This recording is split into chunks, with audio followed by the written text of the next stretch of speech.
मनुष्यों के हृदय में स्वाभाविक ही है। प्राचीन काल में ऋषियों ने इसी प्रेरण से प्रेरित होकर इसकी पूरी खोज की और इसकी प्राप्ति के विचारों को उपनिषदों में वर्णन किया। इन्हीं विचारों से मिलते हुए विचारों को कबीर साहब और गुरु नानक साहब आदि संतों ने भी भारतीय और पंजाबी आदि भाषाओं में सर्वसाधारण के उपकारार्थ वर्णन किया। इन विचारों को ही संत मत कहते हैं, परंतु संत मत की मूल भित्ति तो उपनिषद के वाक्यों को ही मानने पड़ते हैं, क्योंकि जिस विशेष ज्ञान को विकास ज्ञान के पद तक पहुँचाने के जिस विशेष साधन नरस्नान अर्थात स्वरूप का गौरव संत मत को है, वे तो अति प्राचीन काल किसी भित्ति पर अंकित होकर जगमगा रहे हैं। भिन्न काल का देशों में संतों के प्रकट होने के कारण तथा इनके भिन्न भिन्न नामों पर इनके अनुयायियों द्वारा संत मत के भिन्न भिन्न नामकरण होने के कारण संतों के मत में पृथकत्व ज्ञात होता है। परंतु यदि मोटी और बाहरी बातों को तथा पंथाई भावों को हटाकर विचारा जाए और संतों के मूल एवं सार विचारों को ग्रहण किया जाए तो यही सिद्ध होगा कि सब संतों का एक ही मत है। श्री सद्गुरु महाराज की जय। अब कुछ काल तक सामूहिक ध्यानाभ्यास करें। श्री सद्गुरु महाराज की जय।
श्री सद्गुरु महाराज की जय। श्री सद्गुरु महाराज की जय। श्री सद्गुरु महाराज की जय।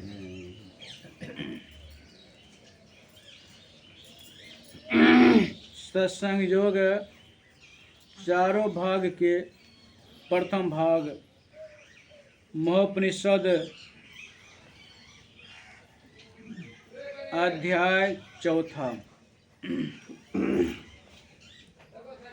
मोक्ष द्वारे द्वारपालाश्च चत्वारः प्रकृतितः समो विचारः संतोषचतुर्थः साधु संगमः।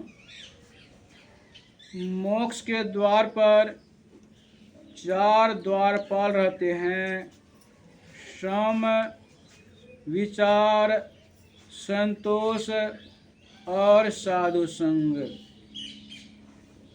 दुर्लभो विषय त्यागो दुर्लभं तत्त्वदर्शनम दुर्लभा सहजावस्था सद्गुरु करुणांग बिना।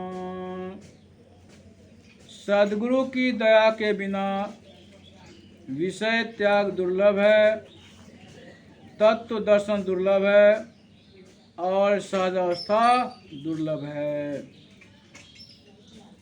भेद्यते हृदय ग्रंथि श्यन्ते सर्व संशयः क्षीयन्ते चास्कर्माणि तस्मिन् दृष्टे परावरे। परे से परे को देखने पर हृदय की ग्रंथि खुल जाती है, सभी संशय छिन्न हो जाते हैं और सभी कर्म नष्ट हो जाते हैं।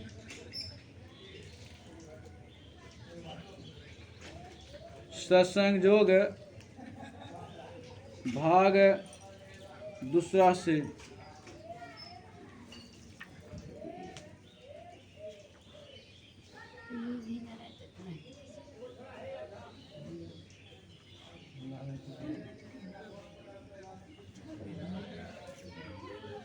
पलटू साहब की वाणी। मुक्ति मुक्ति सब खो जाता है, मुक्ति कहो कहाँ पाइए जी, मुक्ति को हाथ और पाँव नहीं, किस भांति से दिखलाइए जी। ज्ञान ध्यान की बात बूझिए या मन को खूब समझाइए जी, पलटो मुँह पर किन्हें देखा, जीवत ही मुक्त हो जाइए जी, जीवत ही मुक्त हो जाइए जी।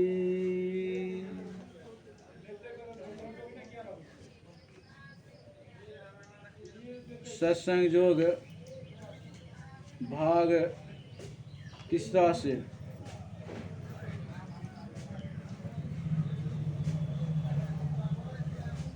सत्संगत्वे निसंगत्वं, निसंगत्वे निर्मोहत्वं, निर्मोहत्वे निश्चरितत्वं, निश्चरितत्वे जीवन मुक्ति। सत्संगति से हो जाता नर, विषयों से निसंग, फिर व्यामोहित हो जाता हो सर्वत्र संग। मोह विगत होते ही होता मन निश्चलता युक्त, निश्चलता आते ही वह हो जाता जीवन मुक्त, हो जाता जीवन मुक्त। कुरुते गंगा सागर गमनं, व्रत परिपालनम अथवा दानम, ज्ञान विहीन शर्मतेन, मुक्तिं भवति न जन्म सतेन। कोई तो करता गंगा सागर कोई प्रस्थान, कोई व्रत का पालन करता अथवा देता दान। यह किंतु सबका मत है, जो रहता ज्ञान विहीन, 100 जन्मों में भी पा सकता मुक्ति नहीं वह दीन, मुक्ति नहीं वह दीन।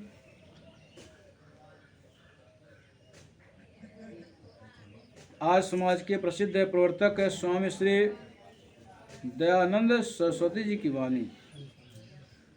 परमेश्वर की नित्य प्रति प्रार्थना और उपासना सबको अनन्य चित्त होकर अवश्य करनी चाहिए, क्योंकि जो मनुष्य नित्य प्रेम भक्ति से परमेश्वर की उपासना करते हैं, उन्हीं उपासकों को परम करुणामय अंतर्यामी परमेश्वर मोक्ष रूपी सुख प्रदान कर सदा के लिए आनंद का भागी बनाते हैं। परमेश्वर की उपासना अर्थात योग वृत्ति ही सब क्लेशों का विनाश करने वाली और सब शांति आदि गुणों को प्रदान करने वाली है। वही एक परमेश्वर हम सब मनुष्यों का उपास्य देव है। जो मनुष्य उसको छोड़कर दूसरे की उपासना करता है, वह पशु के समान बनकर सब दिन दुख भोगता रहता है। सत्संग योग चौथा भाग से परमाराध्य संत सदगुरु महर्षि में परमहंस महाराज का उपदेश। दुखों से छूटने और परम शांतिदायक सुख को प्राप्त करने के लिए जीवों के हृदय में स्वाभाविक प्रेरण है। इस प्रेरण के अनुकूल सुख को प्राप्त करा देने में संत मत की उपयोगिता है। भिन्न भिन्न इष्टों के मानने वाले के भिन्न भिन्न इष्टदेव कहे जाते हैं। इन सब इष्टों के भिन्न भिन्न नाम रूप होने पर भी सबकी आत्मा अभिन्न ही है। भक्त जब तक अपने इष्ट के आत्म स्वरूप को प्राप्त न कर ले तब तक उसकी भक्ति पूरी नहीं होती। किसी इष्ट देव के आत्म स्वरूप को प्राप्त कर लेने पर परम प्रभु सर्वेश्वर की प्राप्ति हो जाएगी, इसमें संदेह नहीं। प्रत्येक इष्ट के स्थूल सूक्ष्म कारण महाकारण केवल और शुद्ध आत्म स्वरूप हैं। जो उपासक अपने इष्ट के आत्म स्वरूप का निर्णय नहीं जानता और उसकी प्राप्ति का यत्न नहीं करता, परंतु उसके केवल वर्णात्मक नाम और स्थूल रूप में फंसा रहता है, उसकी मुक्ति अर्थात उसका परम कल्याण नहीं होगा। श्री सद्गुरु महाराज की जय। श्री सद्गुरु महाराज की जय। श्री सद्गुरु महाराज की जय।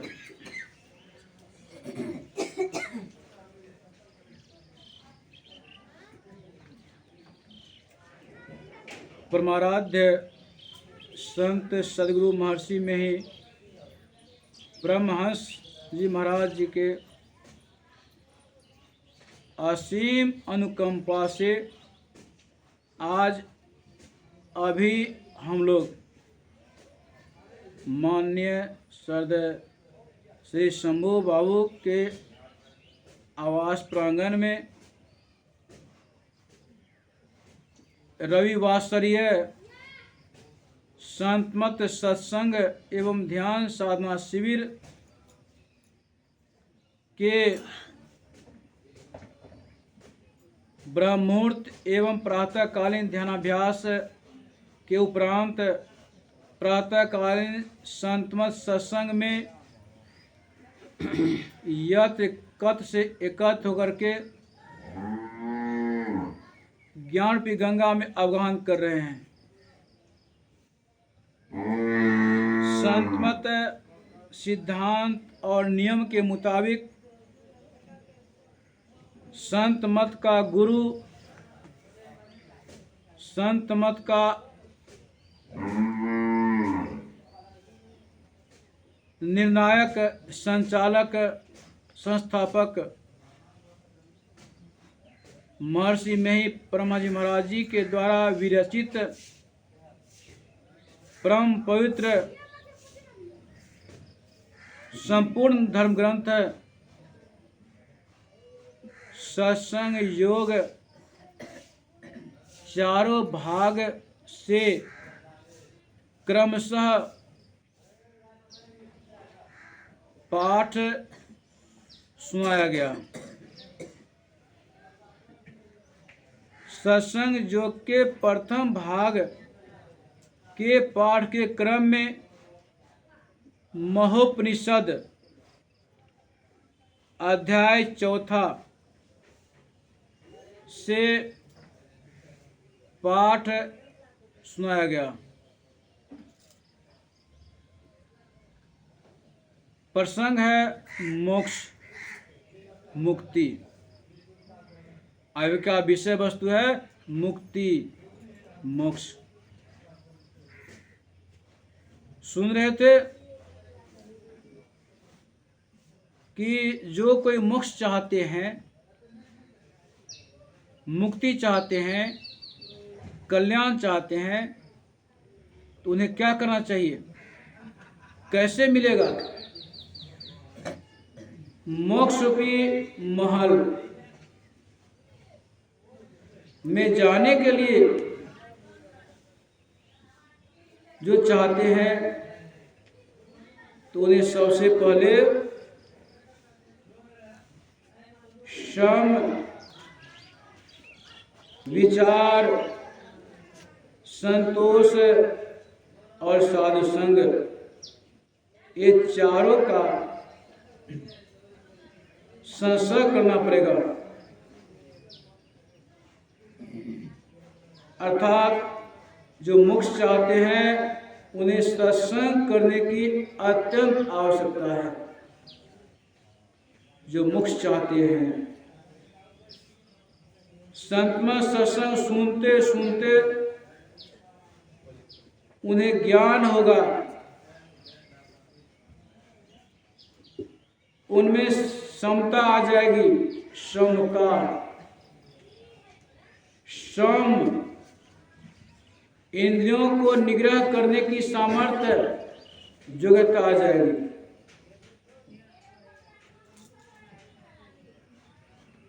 सम अर्थात 5 कर्म की इंद्रियां, 5 ज्ञान की इंद्रियां, इन पर अधिकार कर लेना। सम यानी सबको एक समान देखना, यानी समता आ जाएगी।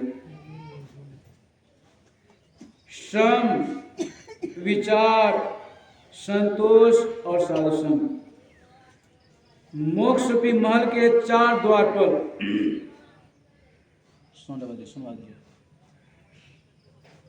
मोक्ष रूपी महल के चारों ओर, चारों दिशा में 4 गेट है और प्रत्येक गेट पर दरवाजा है।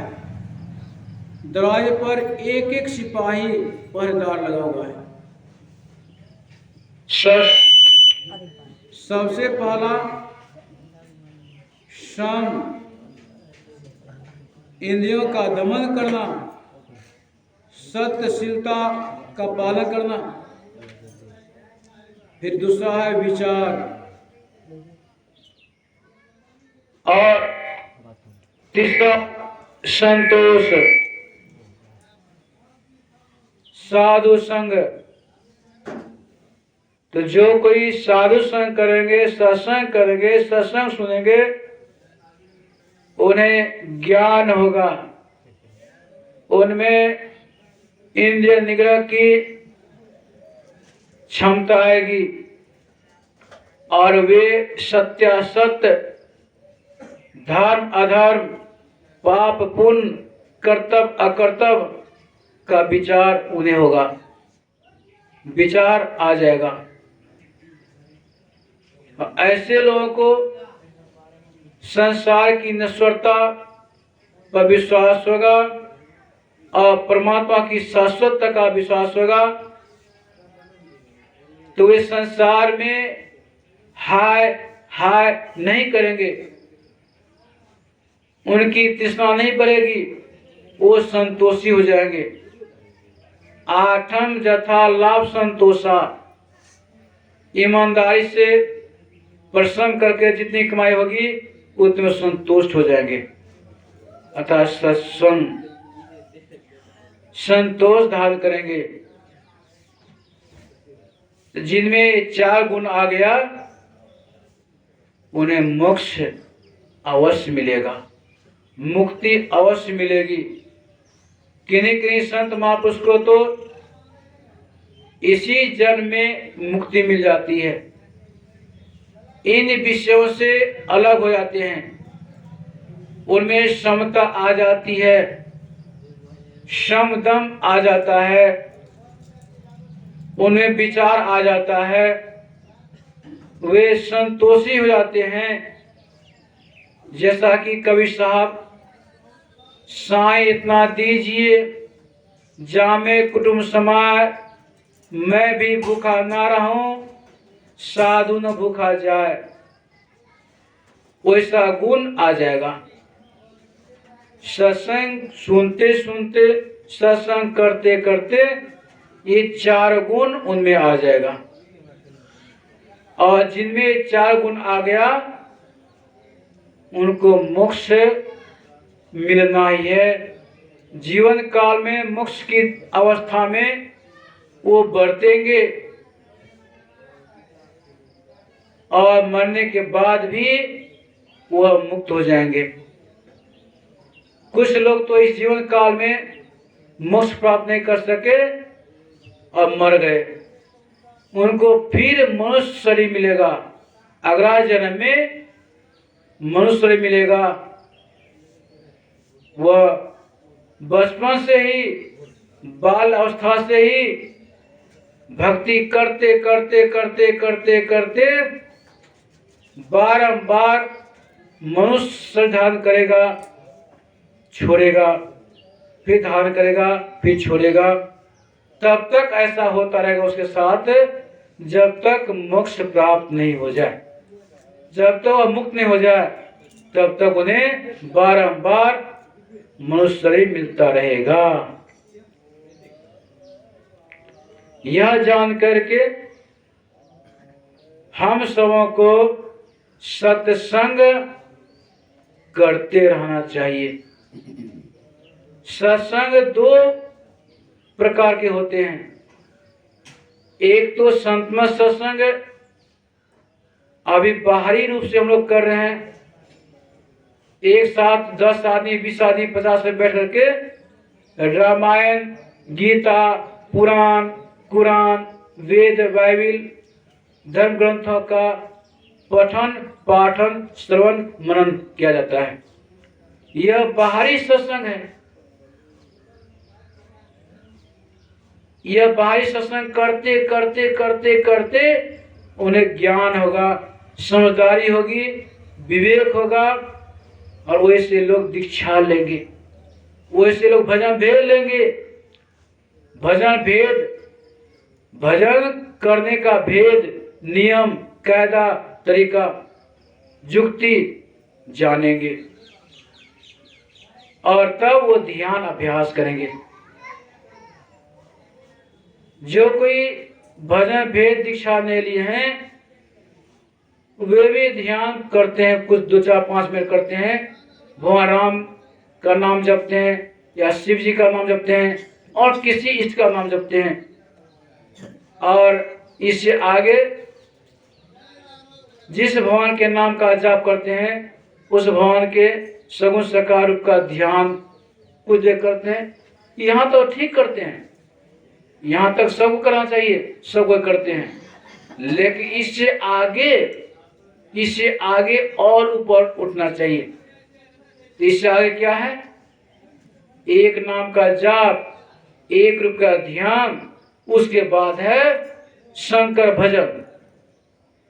शंकर भजन और एक गुप्त मत सवै कहो कर जोर, शंकर भजन में नर भक्ति पाए मोर।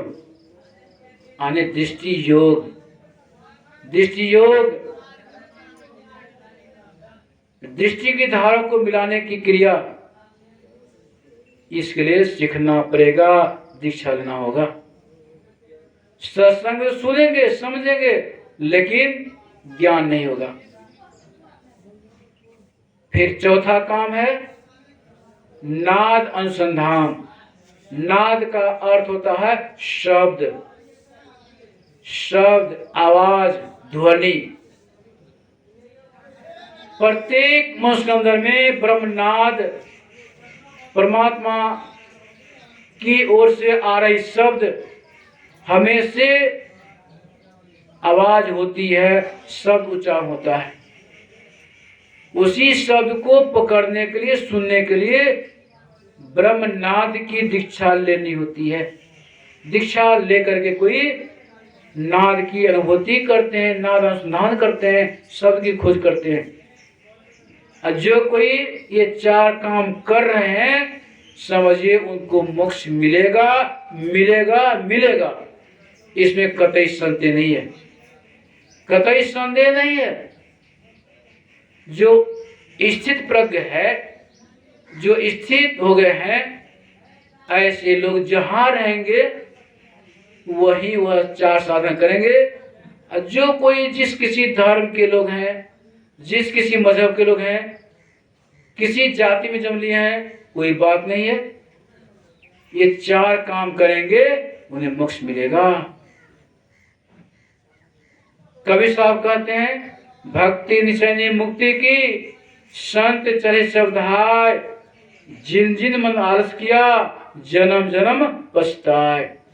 तो जो कोई भक्ति करने में आलस करेंगे, प्रमाद करेंगे, सुस्त रहेंगे, चुस्त नहीं रहेंगे, ऐसे लोगों को जन्म जन्म पछताना पड़ेगा, जन्म जन्म पछताना पड़ेगा। इसलिए हमें आलस नहीं करना है, प्रमाद नहीं करना है।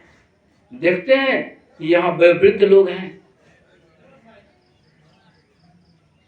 तो जय श्री मनसुख बाबा हैं, अति वृद्ध हैं, लेकिन कोई सत्संग से लसंग लग गया है तो मुझे विश्वास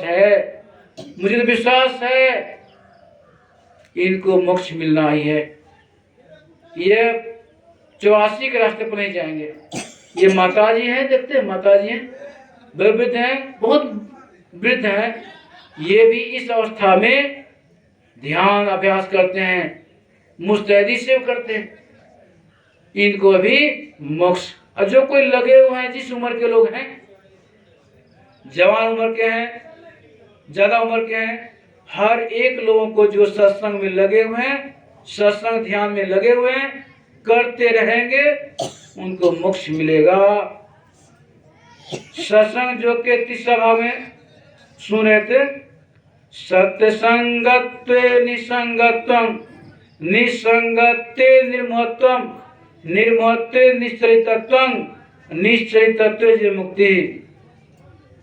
सत्संगति से नर हो जाता, विषयों से निसंग, विषय आँख का विषय रूप, कान का विषय शब्द, जीव का विषय स्वाद, आँख का विषय रूप। तो जो कोई विषय में नहीं फंसते हैं, रूप में नहीं फंसते हैं, शब्द में फंसते हैं, रस में नहीं, गंध में, स्पर्श में नहीं फंसते हैं, ये 5 विषय में नहीं फंसते हैं, ऐसे लोगों को जो है संसार से अनासक्त हो जाती है, निसंग हो जाते हैं। निसंग, किसी का संग नहीं, आँख का संग नहीं, कान का संग नहीं, जीव का संग नहीं, त्वचा का संग नहीं, नाक का संग नहीं, निसंग हो गए। तो ऐसा होता है सत्संग करते रहने से। जो कोई सत्संग करते रहेंगे, आहिस्ते आहिस्ते धीरे धीरे उनको इन विषय से उपराम होते रहेंगे, मुक्त होते रहेंगे, छुटकारा मिलती जाएगी। इसी को मोक्ष कहते हैं। विषयों से अलग हो जाना मोक्ष कहलाता है। फिर सत्संग जो के 30 भाग में सुने, ऐसा कब होगा? परमेश्वर की, परमेश्वर कहिए, परमात्मा कहिए, सर्वाधार कहिए, उनकी नित्य प्रति प्रेम पूर्वक, श्रद्धा पूर्वक स्तुति, प्रार्थना और उपासना। स्तुति, प्रार्थना, उपासना, ये 3 काम करने का निर्देश है। जो यह 3 काम करते रहेंगे, स्तुति तो सब समझते हैं, अन्य किन्हीं के विषय में उनका गुणगान करना, प्रशंसा करना, बड़ाई करना स्तुति कहलाता है। परमात्मा की बड़ाई करते हैं। परमात्मा की बड़ाई क्या करते हैं? मिट्टी, जल, अग्नि, हवा, आकाश को परमात्मा बनाए हैं, और हम लोग का शरीर भी ये 5 तत्वों से बना हुआ है। इसलिए परमात्मा की बहुत बड़ी कृपा है, सृष्टि संसार बनाए और हम लोग को भी बनाए। यही महानता है, इसका गुणगान करना, स्तुति करना है। और विनती, प्रार्थना, हे परमात्मा, आपकी कृपा से मुझे सब कुछ मिला है, आपकी कृपा से सब कुछ मिला है, आप मुझे क्या दीजिए, हे परमात्मा क्या दीजिए। संसार की कोई वस्तु नहीं दीजिए, कोई नहीं मांगना है, संसार कोई वस्तु नहीं मांगना है। हे परमात्मा, अपने चरणों में अनुराग प्रेम दीजिए। प्रेम भक्ति गुरु दीजिए बिंदुओं कर जोरी। हे परमात्मा, हे सदगुरु महाराज, मैं आपके चरणों में बारंबार विनती करता हूं कि मुझे अनुराग दीजिए, प्रेम दीजिए, भक्ति दीजिए। ये तो मांगना है। स्तुति, प्रार्थना, उपासना। उपासना में मानस योग, मानस योग अर्थात मानस जप, मानस ध्यान, दृष्टि साधन और नाद अनुसंधान, यही 4 काम है। फिर सत्संग योग के चौथा भाग में सुने, परमाराध्य संत सदगुरु महर्षि में ही परमात्मा की अनुभूति बानी। राम को मानने वाले, शिव को मानने वाले, आद्याशक्ति भगवती दुर्गा को मानने वाले, अल्लाह खुदा को मानने वाले, प्रभु ईसा मसीह को मानने वाले, जो जिनको मानते हैं उन्हीं को मानते रहिए, उन्हीं को मानते रहिए। इसमें हर्ज नहीं है। सब तो एक ही एक है, एक ही परमात्मा है। उन्हीं का नाम अलग है, रूप अलग है। जो जिस नाम का जप करते हैं, जिस रूप का ध्यान करते हैं, यहाँ तो सब एक ही है। उससे आगे बिंदु ध्यान, दृष्टि साधन एक ही है। और शब्द अनुसंधान, नाद अनुसंधान, शब्द श्रवण करना, ये भी एक ही तरह से। सही मत वाले, सही ग्रंथ वाले, सही पंथ वाले, सही मजहब वाले जो संत हुए सब बताते हैं। यह जानकर हम लोग को नित्य प्रति रोज, आज रविवार है, हमारे समाज में जीवसपुर मधुपुर पंचायत मधेपुरा जिला के अंतर्गत है, रविवार से संतमत सत्संग एवं ध्यान साधना शिविर का आयोजन चल रहा है। इसमें सब उपस्थित हैं। इसके अलावे रविवार के बाद सोमवार, मंगलवार, बुधवार, बृहस्पतिवार, शुक्रवार, शनिवार 6 दिन बच जाते हैं। अपने घर में ही नियम निष्ठा से रोज 5 वक्त नहीं हो सके 3 वक्त ध्यान अभ्यास करना चाहिए, साधना करनी चाहिए। और 2 वक्त सुबह शाम संतमत सत्संग करना चाहिए। इस तरह से करते रहेंगे तो मुझे तो विश्वास है संतवाणी, गुरुवाणी, ग्रंथवाणी के आधार पर मुझे विश्वास है, ये जो इतना काम करते रहेंगे अपने घर में, दुकान में, खेत में, खलिहान में, मस्जिद में, मंदिर में, गिरजाघर में, महल में या जंगल में, जहां कहीं 4 काम करते रहेंगे, करते करते बचपना से जवानी, जवानी से वृद्धावस्था, वृद्धावस्था से मृत्यु प्राप्त हो जाएंगे। फिर अगला जन्म मिलेगा, उसका बारंबार ऐसा होते रहेगा और मोक्ष एक न दिन प्राप्त कर लेंगे। तो आज का सत्संग के कार्यक्रम पाठ्यक्रम में ये सुनाया गया, पाठ कथा पर, और कुछ अपनी समझ बूझ के अनुसार सुनाएगा। श्री सदगुरु महाराज की जय, श्री सदगुरु महाराज की जय, श्री सदगुरु महाराज की जय। अभी जो पाठ किया गया है सत्संग जो के 4 भाग से, और पाठ का विश्लेषण मैंने सुनाया आप लोगों को। इसी विश्लेषण को हमारे परमाराध्य 20वीं सदी के महान संत महर्षि में ही परमहंस महाराज जी की वाणी में, उपदेश में, प्रवचन में सुनेंगे। इस प्रवचन उपदेश को हमारे श्रद्धेय शिक्षक श्री खिलानी बाबू सुनाएंगे पढ़ करके। श्री सदगुरु महाराज की जय, श्री सदगुरु महाराज की जय, श्री सदगुरु महाराज की जय।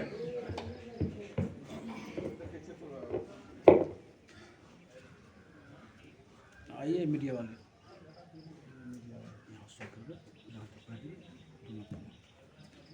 सौ आउट करूँ